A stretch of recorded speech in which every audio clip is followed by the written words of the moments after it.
थी, लेकिन इस बार चार सीटें उसमें से भी खिसक गई और वो जाके बीजेपी के झोले में गिर गई। अगर मैं दूसरी तरफ जाट सीटों की बात करूं तो जाट सीटें जो हैं उसमें से 10 सीटें अगर आप मान लें तो 10 सीटें जो हैं 10 की 10 सीटें जो हैं इस बार बीजेपी जीत गई, जबकि 2013 से 2020 तक आम आदमी पार्टी ये 10 की 10 सीटें जीतती थी।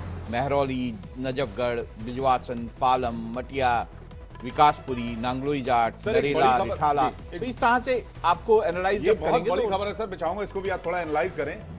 दिल्ली के सचिवालय में अनाधिकृत एंट्री पर बैन लगा दिया गया है। वेरिफिकेशन के बाद ही एंट्री दी जाएगी।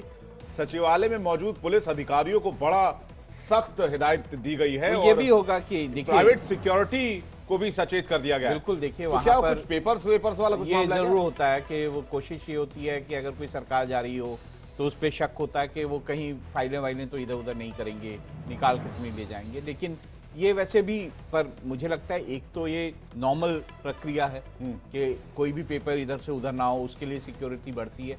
और दूसरा, जब ये समझ आता है अधिकारियों को कि सत्ता परिवर्तन हो गया है तो वैसे भी वो नहीं चाहते कि कोई भी अनाधिकृत आदमी जो है जो इससे पहले सत्ता में था वो कहीं सचिवालय में आए।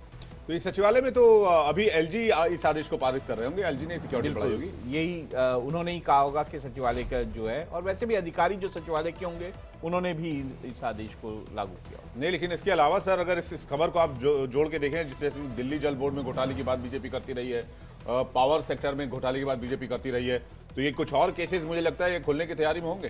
देखिए, ये तो अब देखने वाली बात होगी कि बीजेपी जो आरोप लगाती रही है उस पर कितना आगे बढ़ती है। वो क्या इन आरोपों को, जैसे केजरीवाल के खिलाफ जो आरोप रहे हैं उनको वो आगे कितना बढ़ाती हैं, या बीजेपी उसको लेकर आगे क्या कहती है। लेकिन क्योंकि अब सत्ता परिवर्तन हो गया है तो मुझे लगता है कि बहुत ज़्यादा इससे बीजेपी को कोई केजरीवाल के ऊपर आरोप प्रत्यारोप लगा के इस